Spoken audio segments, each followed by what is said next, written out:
जावेद साहब ये बताइए कि अब ये जो गैर मामूली पुख्तगी है आपके सुर में और ये जो गैर मामूली कमांड है, मुझे याद है अहमद भाई ने जो एक शो आपके साथ शुरू किया था, ये टीवी पे चलता था, ए प्लस पे। जी जी जी। उस वक्त फ्यूजन विद जेबी। यस, जो फ्यूजन विद जेबी का था वो, यानी कि खुला गाना। हाँ बिल्कुल। और इतना खुला गाना और इतना सुर में गाना। ये मैं आपको बता दूं, ये बात बहुत मतलब कह लें कि ऑथेंटिक है कि सुर में दो ही चीजें हैं गाने बजाने में। एक सुर का होना इंपॉर्टेंट है और एक लय का। अगर सुर कमजोर है, लय है, दैट इज नथिंग। अगर लय पुख्ता है, सुर कमजोर है, वो भी तो कुछ बिल्कुल नहीं। यानी दोनों चीजें अगर अपनी जगह पे खड़ी हैं और एग्जैक्टली खड़ी हैं 100%, तो फिर आप गाना बजाना कर सकते हैं। बिल्कुल, नहीं तो नहीं। तो मैं पूछना चाहता कि इतनी कमांड, इतनी पुख्तगी ये बचपन से थी, जीन्स में आपके थी, या फिर रियाजत का इसमें ज्यादा दखल है? इसकी परसेंटेज अगर मैं आपसे पूछूं, क्या रेशो आप देखते हैं अपने अंदर?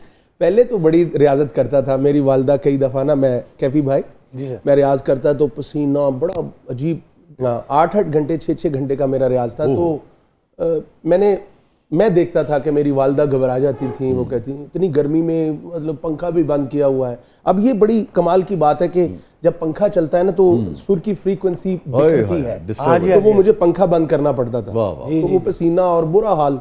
तो वो कहती थी कि इतना रियाज करके तुम किधर गाओगे, कहाँ जाओगे, तो प्लीज थोड़ा सा गाने का टाइम तो बंदा बेहोश हो जाएगा। ना रियाज कर ले के टाइम है तो बंदा बेहोश हो गया यार। तौबा नहीं, थोड़ा बड़ी बात, बेहोशी से बाज रहे।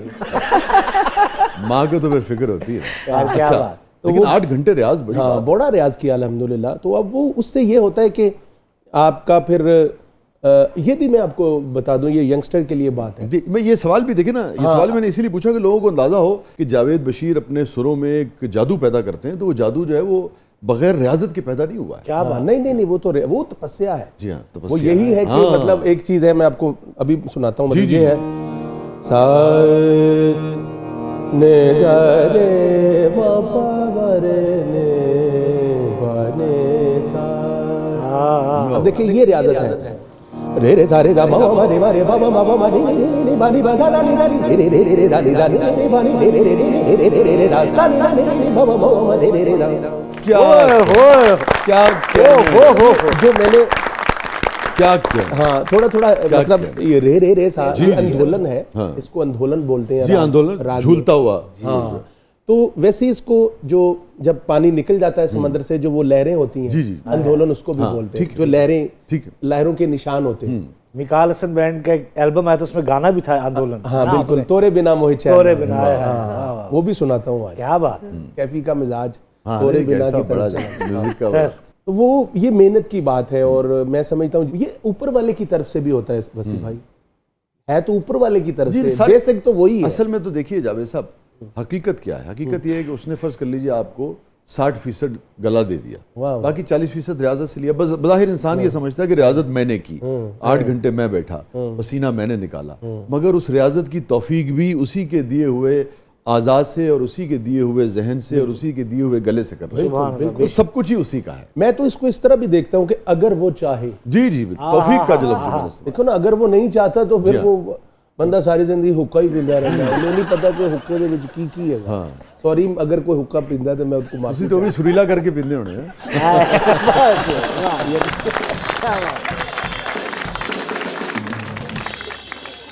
तो आप ये गले का ख्याल रखते हैं या खाने पीने में कोई एहतियात नहीं करते? मैं रखता हूँ गले रखते हैं, क्योंकि मुझे वाकई फर्क पड़ता है जावेद साहब? वसी भाई बहुत फर्क पड़ता है। अच्छा, जिस तरह मिसाल के तौर पे आप ठंडी आइसक्रीम खा लें, जी स्पेशली बिरयानी से बड़ा फर्क पड़ता है। अच्छा, बिरयानी आप खा लेंगे, आपका गला चलता बंद हो जाएगा माशाल्लाह। माशाल्लाह। और कुछ लोग बाज ही नहीं आते, वो बिरयानी खा के गाते हैं। उसमें क्या खास बात है? चावल की वजह से या किस? वो चावल ड्राई होते हैं। आई थिंक रिदा से भी पूछ ले, वो उदास बैठी है। चावल ड्राई होते हैं, ड्राई होते हैं। मगर गला ड्राई करने के लिए तो आपकी कम्युनिटी के लोग पता नहीं क्या कुछ करते हैं। नहीं, कम्युनिटी ना बोले, ये इसी तरह है, एक रिवाज की तरह है। जिसको जो सूट करता है वो करता है। तो फिर कौन सी चीज शौक से खाते हैं? मैं ज्यादातर वो देसी मुर्ग हो, देसी और उसका शोरबा और देसी घी में बना हो तो वो मुझे बड़ा पसंद है। सुभान और उस ऊपर से बना भी अच्छा हो। हाँ है वो ना होवे कि ਉਹ मगरों लाया हुए ਕੁੱਕੜ ਨੂੰ ਤੜਫਾ ਦੇਵੇ ਉਹ ਪਾਣੀ 'ਚ। सुरीला बने हुए ना।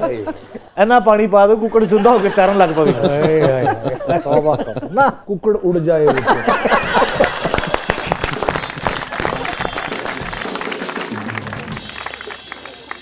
अच्छा पता नहीं क्यों आपसे चूंकि हमारी दोस्ती भी है, इस सुना च कुक्कड़ किमें उड़ाओगे जरा दिखाओ तो सही। वो मैं बताता हूँ।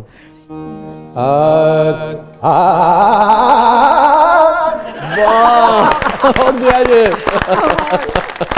भाई वाह अब कुक्कड़ दौड़े तो कैसे उड़ते हैं? हाँ दौड़े तो खान साहब का दिल लग गया अब कुकड़ों में।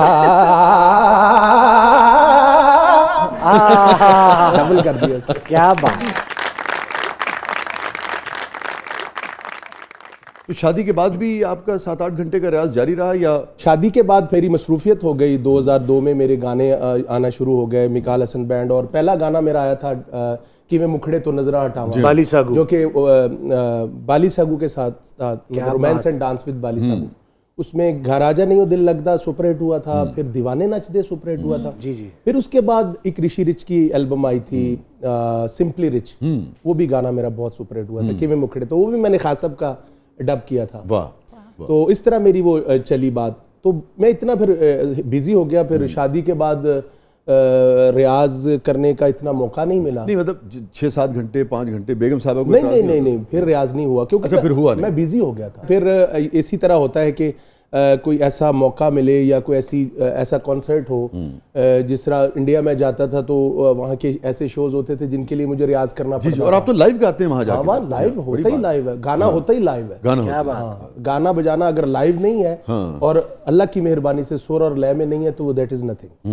एक हमने शो किया था हजरत अमीर खुसरो जी का, उसमें 3.5 घंटे में फारसी गाया था। उस पे मुझे बड़ा रियाज करना पड़ा था, तैयारी की कंपोजिशन बनानी पड़ी थी, बड़ी मेहनत। हाँ, सब ये बताइए कि इंडिया में आपने बहुत गाया, मुख्तलिफ शहरों में गाया होगा यकीनन, पाकिस्तान में आपने बहुत गाया, ज़्यादा अच्छे सुनवैये किस जगह हैं और किस शहर में हैं? मैं ये नहीं कहता कि आप किसी एक का नाम लें, मकसद कोई नहीं, ये सवाल बहुत अच्छा है, ये करना चाहिए, ये करना चाहिए। देखें, अपने मुल्क की तो आप तारीफ करेंगे, वो तो आपकी समझ लें वो आपके अंदर है, वो आपकी रूह के अंदर है। जी जी। उसका तो आप उसकी मिट्टी के आप बने, अल्लाह ने यहीं से तो बनाया। और फिर तो पाकिस्तान के बाद बहुत इंजॉय किया इंडिया में, क्योंकि वहाँ लोग आपको समझने वाले खुद भी बहुत अच्छे हैं, गाने वाले भी बहुत अच्छे हैं। फिर मेरी सिंगर्स के साथ दोस्तियाँ बन गई, उसी वजह से मैं कुछ उनको मतलब सुनाता था। सोनू निगम के साथ, रूप कुमार राठौर जी, हरिहरन के साथ, फिर उस्ताद राशिद खान के साथ। तो चले गए दुनिया से ना? हाँ, अभी थोड़ा अर्सा हुआ। उसका बेटा अरमान, वो आपने राशिद साहब के साथ कोई इकट्ठे कुछ किया था? एक शो किया था, मुंबई में किया था जब आया था सुनामी। तो वो उसमें हमने इकट्ठे। आप समझते हैं कि राशिद साहब जैसा क्लासिकल सिंगर अब है इस वक्त इंडिया में? क्लासिकल सिंगर बहुत हैं, लेकिन एक अल्लाह ताला ने आपको एक देना होता है, वो मकाम देना होता है बहुत अच्छा। वो राशिद साहब के पास, वो राशिद भाई और उस्ताद राशिद हुसैन। क्या